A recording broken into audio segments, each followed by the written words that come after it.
I sent the divorce letter to my wife's work.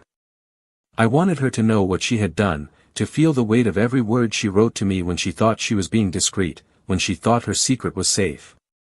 I sent the letter to let everyone know, your boss, your colleagues, the whole world.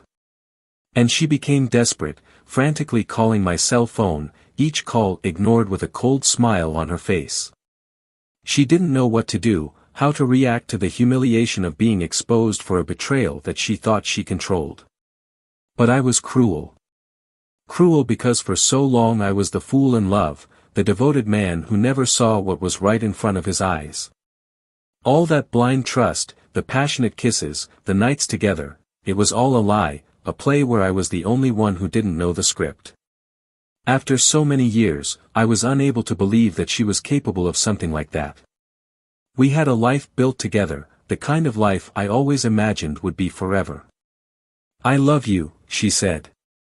You are everything to me. Those words, repeated so many times, sounded like promises that I never imagined were false. I believed blindly, without questioning, without suspecting. Until the moment everything collapsed, like a house of cards in the wind. I remember how I started to get suspicious. Little things, deleted messages, smiles while looking at your phone, weird excuses for being late. But the last straw was one specific night. She left for a work meeting. She came back later, with a perfume that wasn't hers, a sparkle in her eyes that didn't belong to me. He told me that I was imagining things, that I was becoming paranoid. Maybe I was, but it was impossible to ignore instinct, that shiver that runs down your spine when you know something is wrong, even if you don't know exactly what. That's when I decided to investigate.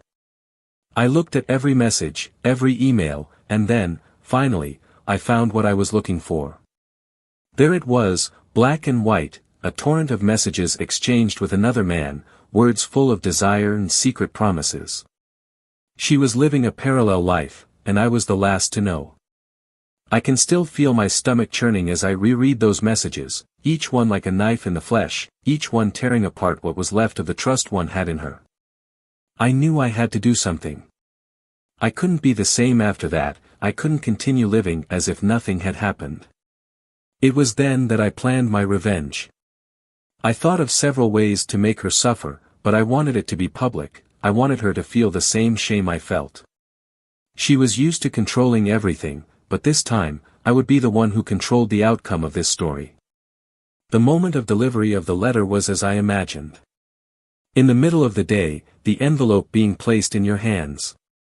His face changing from its usual smile to an expression of terror, his fingers shaking as he opened and read the words I had written. I described everything I knew, every detail of the case, every lie she had told me, and what I would do from now on. Each line was a sentence that condemned her to a new reality, a reality where she would be branded the traitor. She called me, of course. Please, can we talk? I can explain. An explanation, as if there was something that could explain what she did. I hung up. And then came a flood of messages, long texts where she played the victim, where she begged for my forgiveness. I read them all. And I deleted them all. I knew his professional life would be destroyed. She was always proud of being a strong woman, of having built her career with so much effort. But now, everyone at work knew what she had done. She was under the judgmental eyes of every person who, until that moment, respected her. I wanted her to feel every look, to know what it was like to be betrayed, betrayed by the respect she thought she had. However, fate has a peculiar way of repaying our actions. When you think you are in control, that you can direct the course of each event, something comes along that turns everything upside down. I thought my revenge would be the final point. I thought that by sending the letter I would have exposed everything that needed to be exposed, that she would be punished as she deserved. But then the unexpected happened. While she cried and despaired at the destruction of her reputation, the worst was yet to come. Things change when you discover that even your own friends, the ones who said they supported you, may be the first to turn their back on you. She, who had always prided herself on having solid friendships, began to see those same friendships evaporate. Every person who had once offered her comfort now avoided her. Your phone, once full of notifications, messages, and calls, became silent. Silence, that before seemed calm, was now a storm that suffocated her. And I watched everything from afar. With a mixture of satisfaction and pain that I never imagined I could feel. For a long time, I wondered if it was really worth it. If exposing your betrayal in this way really brought me the peace I was looking for. But the truth is that the void was still there, a hole that never seemed to be filled. And there's still something she doesn't know. Something that is about to change everything. Because sometimes, real karma isn't just losing what you have. It's realizing you never had anything to begin with. Welcome to the channel. Here, we never support any type of betrayal. The stories you will hear are fictional, but the message is clear: betrayal destroys lives, families, and hearts. So, get ready, because what's coming is a narrative full of twists, intense emotions, and a breathtaking ending. Enjoy the story, and hold on tight. The morning started like any other for Ethan. He woke up to soft light streaming through the windows of his Upper West Side apartment. The aroma of coffee already filled the kitchen, and the gentle melody of everyday life echoed in the hallways. Ethan had always been the kind of man who valued routine. As a successful lawyer in New York, he was proud to have built a stable and comfortable life for himself and his wife, Natalie. Natalie was different. Spontaneous, full of life and with a sparkle in her eyes that enchanted everyone around her. A woman who made friends easily, her laugh was contagious, and the way she could transform a gloomy environment into something full of energy was one of the things Ethan loved most about her.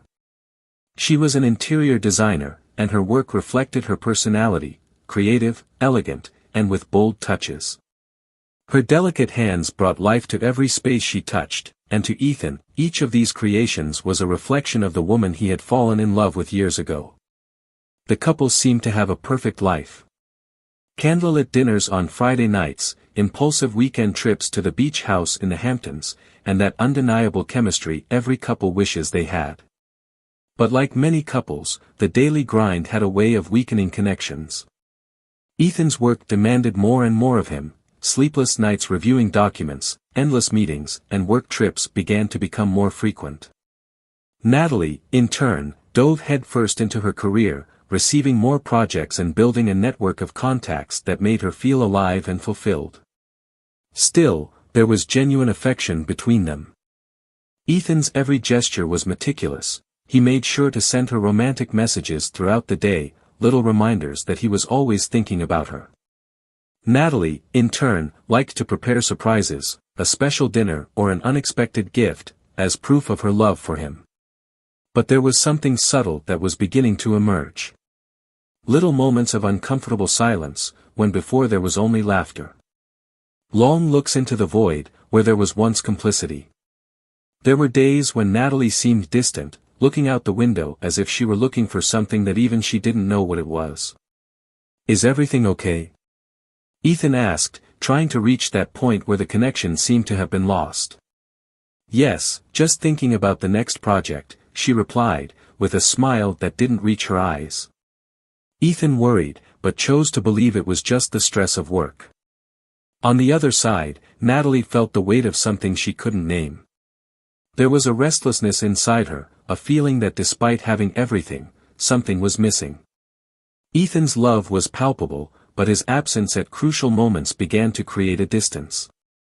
He was a devoted husband, but lately work had taken most of his attention. She understood the importance of Ethan's career, but the loneliness that accompanied her on many silent, lonely nights left her questioning where she fit in this world of achievements and busy schedules. And then there was that night. The night that, without both of them realizing it, marked the beginning of an imperceptible change.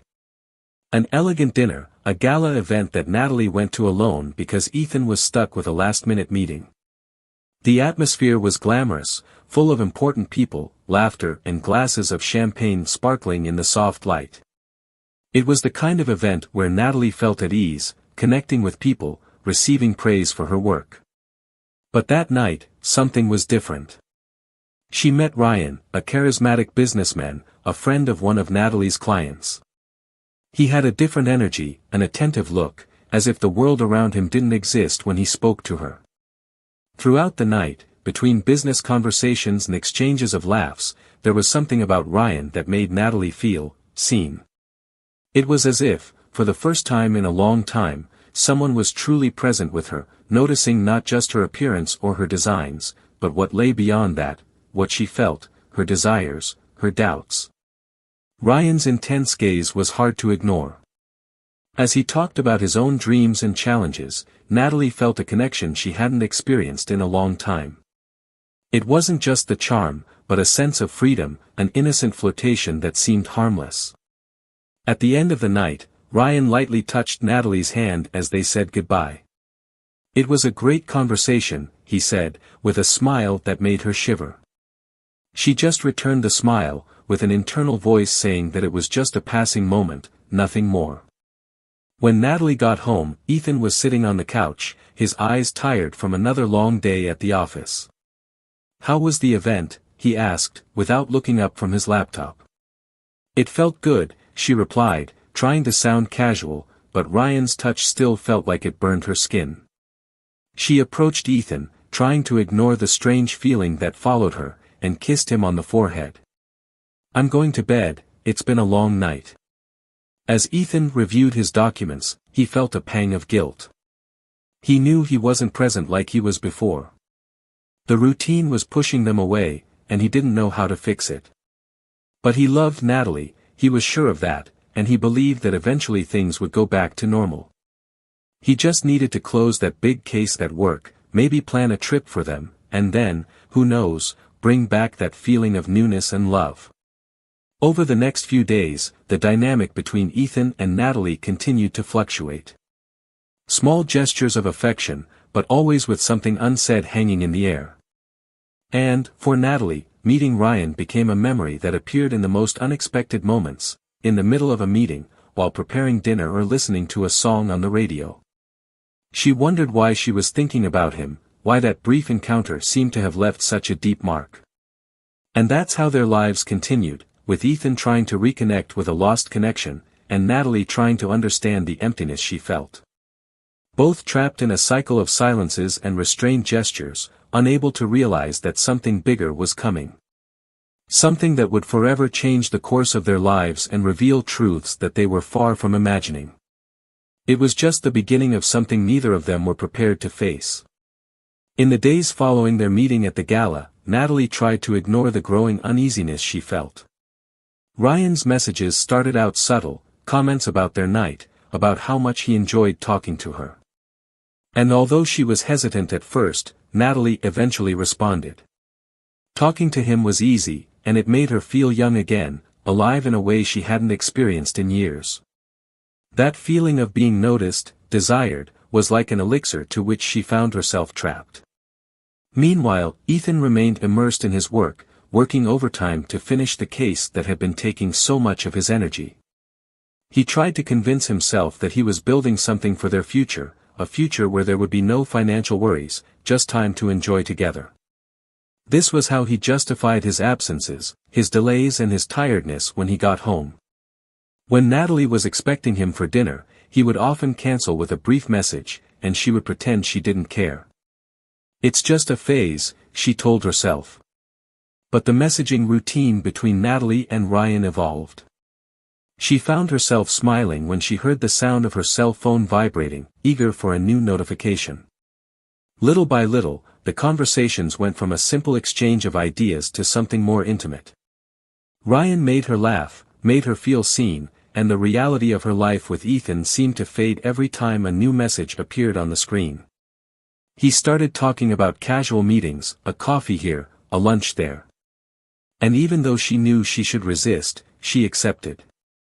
She didn't want to admit to herself what that meant, but the flirtation, the mystery, and the danger kept her connected to him, like a magnet that was impossible to shake off. One afternoon, while Ethan was stuck in a meeting that stretched into the evening, Natalie met up with Ryan at a low-key cafe. She felt nervous, like a teenager on a first date, a mix of excitement and guilt. Ryan was there, smiling, sure of himself. Sitting at the table, they talked for hours, time passing too quickly, as if the outside world didn't exist.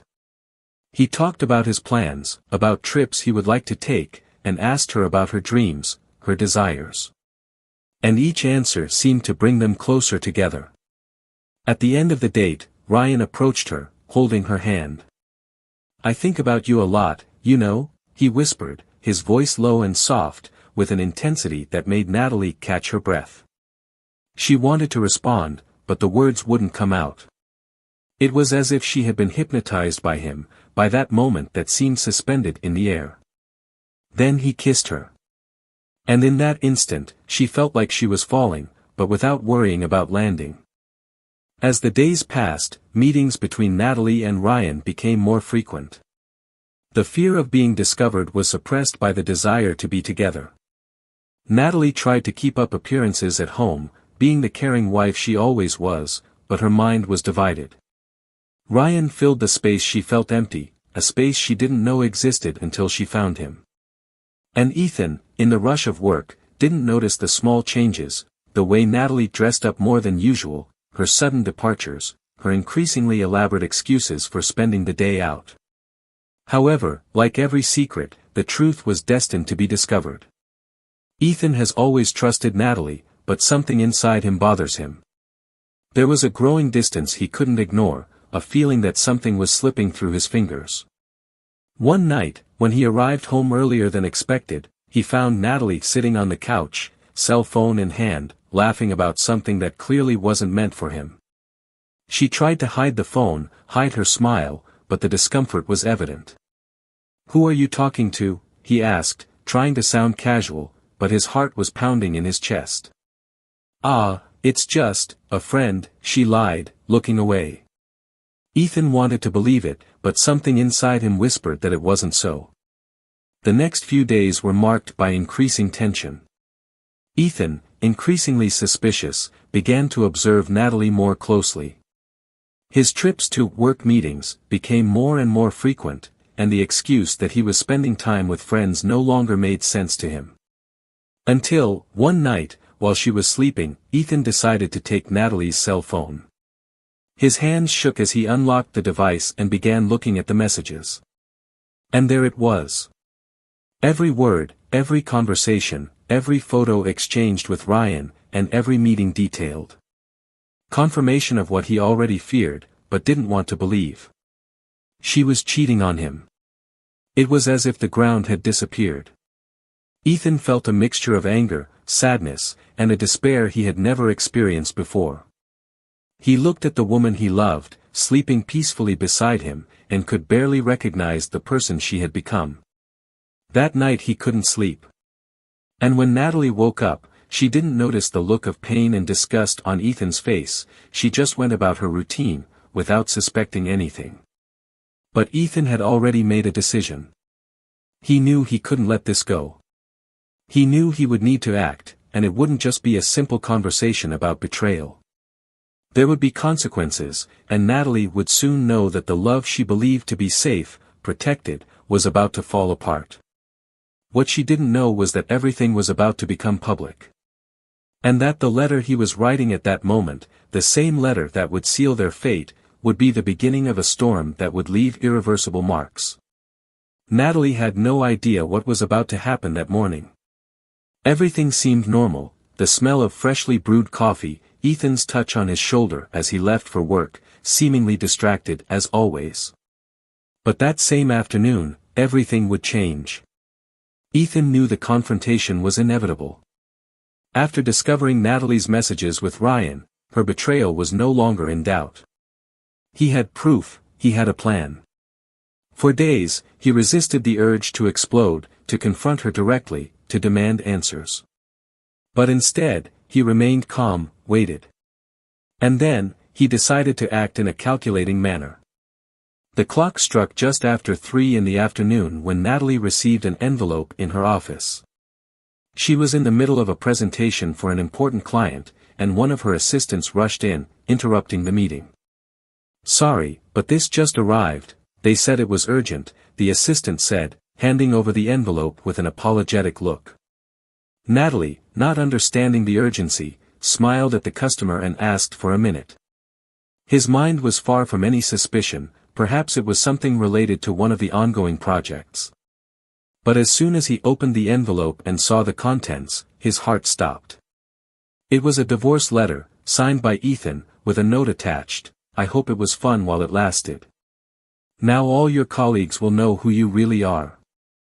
Her eyes darted across the page, and reality crumbled around her.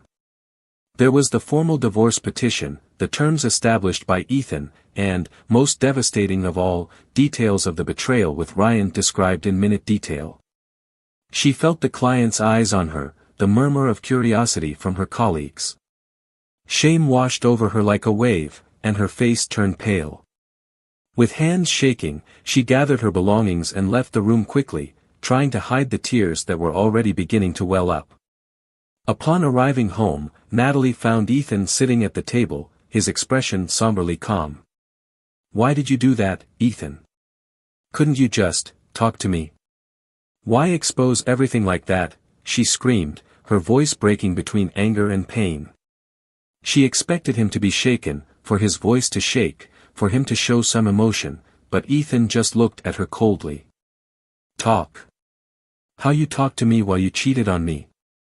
How you looked into my eyes, kissed me, while hiding what you did with Ryan, isn't that his name?" he said, without raising his voice, but with an intensity that cut the air. "You destroyed our marriage, Natalie.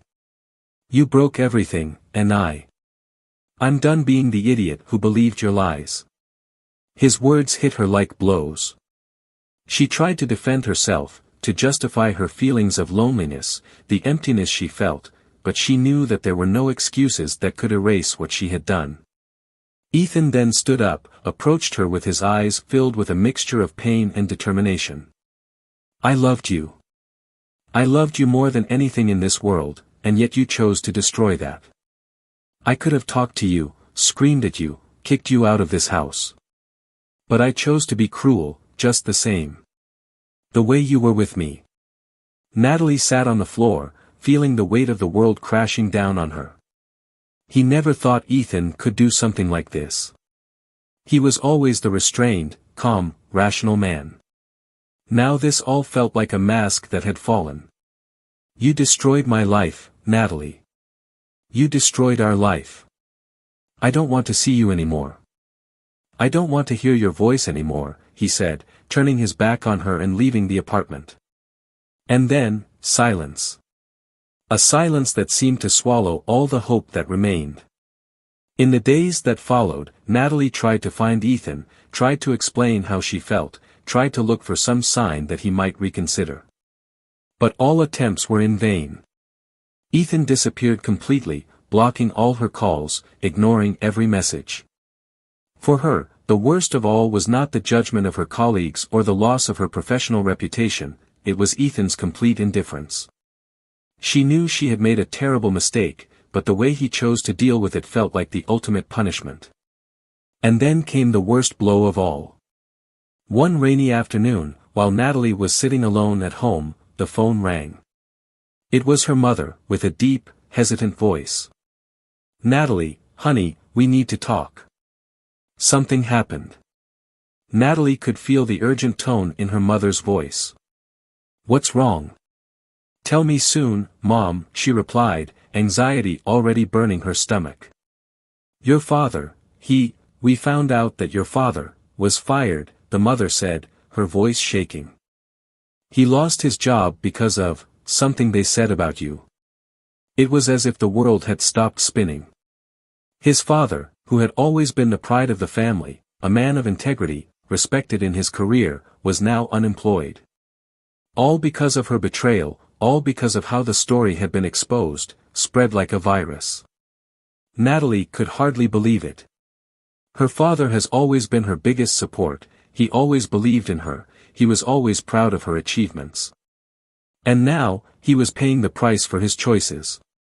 But how did this happen? she whispered, almost unable to speak. "The company, they found out about you, about what you did. And they decided he couldn't continue working there, to maintain the company's reputation," the mother replied, the weight of sadness evident in every word. It was then that Natalie finally understood the depth of the consequences of her actions. It wasn't just her marriage that was in shambles. Her betrayal had hurt people she loved, had ripped away from them the security they valued so much. And in the midst of all the pain, she realized that there was no way to fix this, there was no going back. That night, sitting alone in the room she once shared with Ethan, Natalie held her phone, looking at his number. She wanted to say she was sorry, she wanted to explain that she hadn't imagined things would get to this point. But she knew that words wouldn't be enough, that nothing could change what she had caused. And across town, Ethan looked out at the night through a hotel room window. He knew Natalie was suffering, knew her revenge had been cruel and relentless. But there was a part of him that couldn't feel remorse. She had destroyed his heart, and now, her life was torn apart. He felt an emptiness, a deep sadness, but also a bitter satisfaction in knowing that Natalie was reaping the consequences of her choices. Little did he know that her fall was far from over. Natalie sank into a melancholic daze after her mother's phone call. He spent his days like a ghost, wandering through the rooms of the empty apartment, where before there was love, laughter, and complicity. She wondered how things got to this point, how she allowed her own actions to cause such destruction. Guilt was like a constant shadow, hovering over every thought, every memory. And as time passed, the void left by Ethan only grew. After the news of her father's dismissal, Natalie knew she had crossed a line from which she could not return. Not only had he destroyed his marriage, but he had dragged his entire family into the abyss of his betrayal. Her father, who had always been her stronghold, now found himself without a job, without prospects, and she was the cause of everything. He felt as if every step he took added weight to his shoulders, making it impossible to find a way out. But she knew she needed to try to repair at least some of the damage. He called his mother countless times, begging to speak to his father. He refused, always saying that he didn't want to hear his daughter's voice, which, to him, was now a stranger. Each refusal was like a blade piercing his heart, cutting away a piece of his hope. "I'll make this work again, Mom, I promise," she said, her voice low, trying to convince herself as much as her mother. Meanwhile, Ethan kept his distance from everything. Even after revealing Natalie's betrayal in such a calculating way, he refused to admit to himself that he still loved her. But what he felt was a dangerous combination of satisfaction and bitterness. He wondered how Natalie was dealing with the pain of being exposed, how she was feeling realizing that her choices had ruined not only her marriage but also her career and family. It was as if he had watched a storm of his own creation destroy everything, and now he was just looking at the wreckage. However, the lonely nights at the hotel were starting to take a toll. Every silence, every moment without company, was a reminder of what he'd lost. He felt a growing anger at himself for, deep down, still caring. "I should be free," he said to himself, looking up at the ceiling of the dark room. But he couldn't shake the pain, he couldn't erase the memories of the happy times they had together. He felt like he was stuck at a crossroads, torn between the need for revenge and the desire for everything to go back to the way it was before. It was then that Ryan reappeared. That man who, without knowing it, had been the trigger for all the ruin. He appeared on Natalie's doorstep one night, wet from the rain, as if the weather reflected the inner turmoil they both felt. "I heard what happened. I heard everything," he said bluntly, his eyes fixed on hers. Natalie didn't have the strength to send him away. Part of her felt angry, blaming him for all the pain she now carried. But another part felt comforted by his presence, by someone who knew the mess that was his life and didn't judge. "You shouldn't be here," she murmured, her voice emotionless, tired. "I know.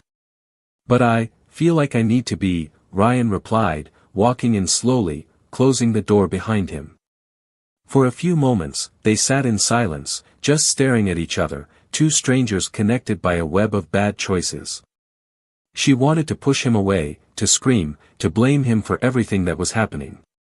But when he pulled her towards him, enveloping her in a tight hug, she relented. There was something about his presence that made her forget, even if for a moment, the chaos around her. Ryan's touch was familiar, but it didn't offer the peace she sought. As he stroked her hair, as his lips touched hers, Natalie felt an even greater emptiness open up in her chest. She knew that wasn't the answer to her pain, that he couldn't fill the hole left by Ethan. And yet, she held on to that moment, because it was the only thing she had. But, unlike what had happened before, now Ryan was just a temporary consolation, an escape from a reality that consumed her. The love she had felt for him, if that was love, had turned into something different, a bitter reminder that her choices had consequences. And Ethan, in turn, began to realize something he wasn't prepared to admit. As time passed and the initial anger dissipated, he felt a bigger hole opening up inside him. It wasn't just about what Natalie had done, but about what he had lost. She wasn't just a traitor, she was also the woman he loved, the woman he imagined spending the rest of his life with him. And now, she wasn't there. One night, as Ethan stared into space, he realized that his revenge had not freed him. On the contrary, it tied him even more to the past, to the pain. And he wondered, too late, if there was a way to start over. What if, he thought, but the words died in his mind. There was no going back, there was no erasing what happened.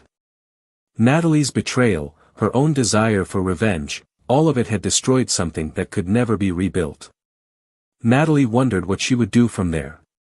She knew she needed to stand up, face the life she had chosen, deal with the consequences of her actions.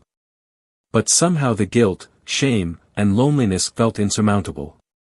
She wondered if she would ever be able to forgive herself, if she would ever be able to look at herself in the mirror and not just see a woman who had lost everything.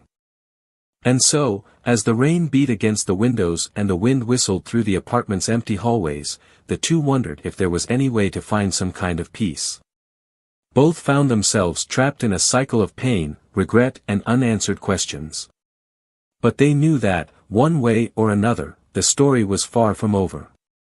There was still one decision to be made, one last conversation, one last chance to try to understand what really brought them to that point. And with that, the end, whatever it was, would finally be in sight. The rain stopped that Sunday morning, and the sun slowly illuminated Natalie's empty apartment, filling the corners previously shrouded in shadow with light. After weeks of uncertainty and suffering, she finally made a decision. She needed to face Ethan, talk to him face to face, even if that was the last time their eyes would meet. I needed to say I was sorry, even if it didn't change anything. I couldn't continue living with the weight of all the words I never said. Ethan, on the other hand, had already decided that he needed to close that chapter too. Ever since he left the apartment and disappeared from her life, a part of him had been suspended in the past, unable to move forward. He knew that Natalie had made a mistake, that she had hurt him in a way that could never be erased. But as the days went by, he realized he was holding on to the pain like an anchor, and he didn't know if he wanted to continue being held hostage by it. It was Natalie who took the initiative to find Ethan. She called, asked to meet at the same cafe where, years ago, they met. There was something poetic about that meeting, starting where it all began, even if the end was lurking. When she arrived, Ethan was already there, sitting at a table in the back, looking distant. He looked tired, but different. As if he had aged years since the last time she saw him. "Thank you for coming," she said, sitting across from him.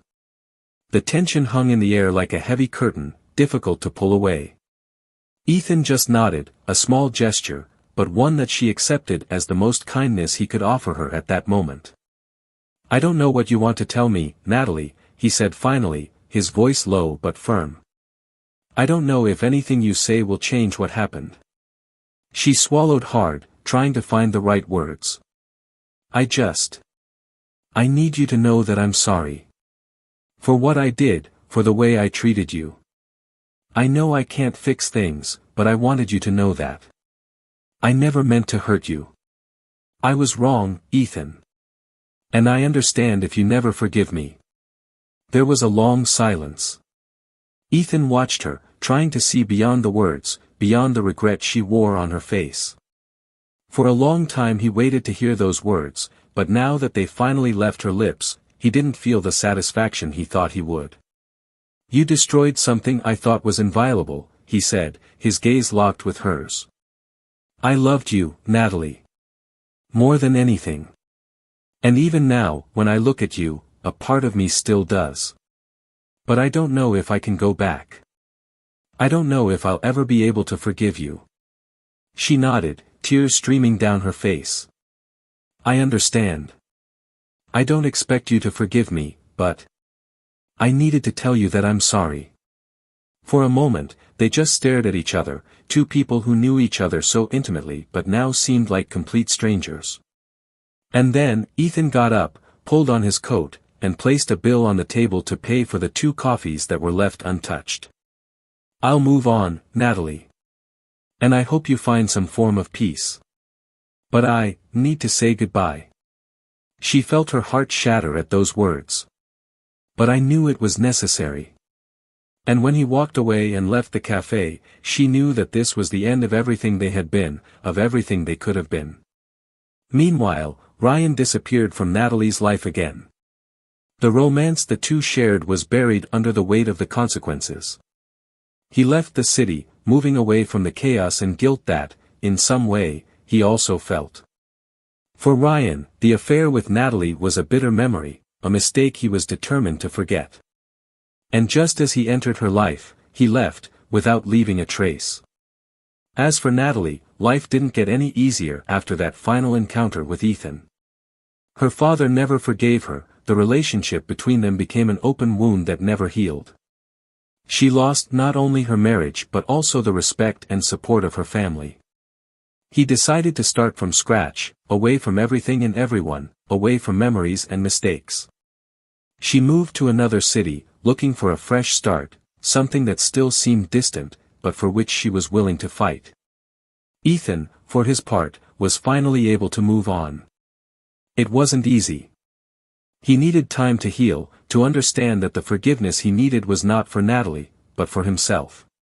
He needed to free himself from the hurt, the anger that consumed him. And little by little, he found new ways to live, new people to meet, new reasons to smile. But both, in one way or another, would forever carry the marks of that history. The love they shared, the bond that seemed unbreakable, the betrayal that destroyed everything, it was all part of them, of their memories, of their scars. And in the end, they followed different paths, but with one certainty: betrayal doesn't just destroy marriages, it destroys lives, dreams, and what could have been a future. What did you think of the story? Leave your comment and share your opinion. Subscribe to the channel for more impactful stories, full of real emotions, deep dilemmas and surprising endings. And remember, here, we do not support any type of betrayal. The stories are fictional, but the moral is always the same: value the people you love and be true to who you are. Until the next story.